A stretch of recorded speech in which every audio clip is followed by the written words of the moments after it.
Hi guys, my name is Ashley West. My critical assignment's on sports psychology. Bear with me, not a lot of people know about sports psychology. I actually had to dig up a bunch of different articles to get this to work, so hopefully you guys will follow along and understand where the heck I'm coming from. So sports psychology, that's my future profession. I also would like to be a business owner as well.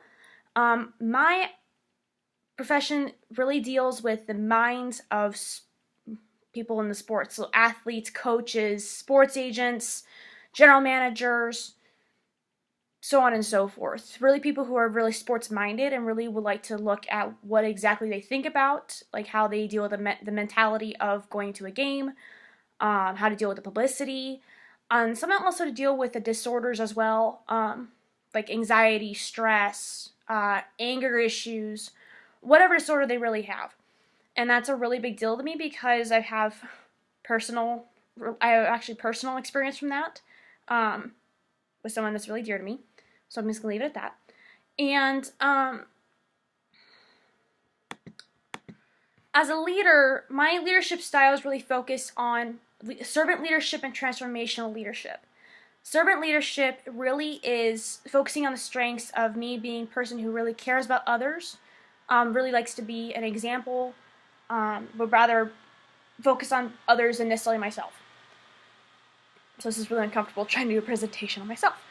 And the other thing about servant leadership is it really focuses. You're not really focusing on other people, but you're focusing on how to care about others, and that's kind of where my Christian perspective comes from, which I will mention later on. Another thing about myself is transformational leadership, which I mentioned earlier. Transformational leadership really is focuses on the strengths of being creative, idealized influence, inspirational motivation, intellectual stimulation, and individual consideration, which, to be specific in simpler terms, I like to think out of the box. I like to get others involved. I really like to see what others think. I like to stimulate their brains a little bit. And not to mention, I also like to support them as they grow as well, which also kind of transfers into the servant leadership as well. So some leadership strategies that I've come up with really involve 3 of the 5 of Mintzberg's P's, and there's one that's kind of opposite of that I really think is important for being a leader. The 3 of them are from the P's, which is plan, perception, position, and then the other one is vision, which is really important. We'll go back to that. And some potential ethical issues that could happen as a sports psychologist is patient confidentiality is a really big one, and the other one is firing or hiring somebody, which is really difficult in the long run. So let me go back to the leadership strategies. So one of the leadership strategies that I have is planning, whereas you come in for, let's say you go in for a meeting, a weekly meeting or a monthly meeting, and you really focus on planning for what the future holds. So it's an intended course of action which can enhance the group or team to stay on task or stay on a typical deadline to meet that deadline. And another thing is communication when it comes to that, which kind of mixes into it.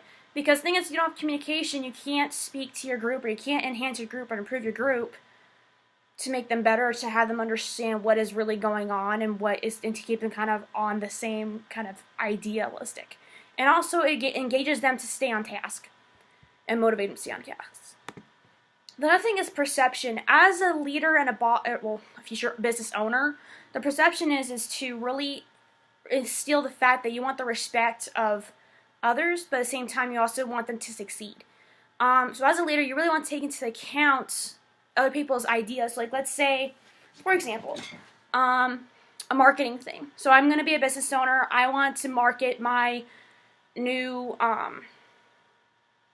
health plan or new idea of how to maintain anxiety or how to maintain stress.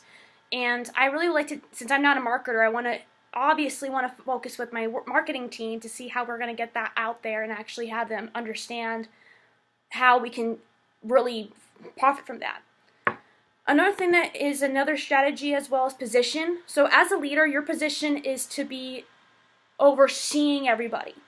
Because I don't want to say boss, because bossing, first off, my mentality is be a leader, not a boss. Because anyone can be a boss and they can boss somebody around, but as a leader, you want to engage them into really growing and to engage them into being involved, which is a big deal. So, but you also want to make sure that they respect you as a leader and also as their boss, if you will. So they are to take it for granted and that they don't take advantage of that either, because they could say, "Oh, well, I have an in with a boss," or so on and so forth. So you want to make sure that you still have that respect level between yourself and the followers. Another strategy is vision. Let's, for example, a really big example is I vision myself being in where I'm going to be in 10 years. I have a business, my own practice, it's very successful. I have many patients who I would like to be with. Obviously, doctor-patient confidentiality, but I enjoy their company. But that's really envisioning where you want to see yourself down the line. And that's another big leadership strategy, just because you can see yourself and really implement a mission statement to really see that down the line so you're really successful in the long run. So to go back to the ethical issue of patient confidentiality, one way that can become a possible ethical issue is patient confidentiality. And this really is a hit or miss kind of a thing. So, for example, they need the records for a lawyer. They need the records for a family member, so on and so forth. I would have them sign a waiver just to implement the fact that they're letting me disclose information to somebody, which is a big deal. And then firing or hiring somebody is another big issue, because the thing is with firing or hiring somebody, you have to have probable cause. And if, for example, let's say they're a breach of contract or so on and so forth. And then the Christian perspective comes into, hiring somebody, you don't want to have favoritism, and you really don't want to impress upon anybody that there is favoritism. So then there's that too. And last but not least, the Christian perspective, which is we need to be leaders for the world, because the thing is if we really believe in Christ and we believe in what he stands for, we should be loving others, but also showing them and being examples of who Christ is. So thank you guys for enjoying this. I enjoyed your guys' company as a class, and bye!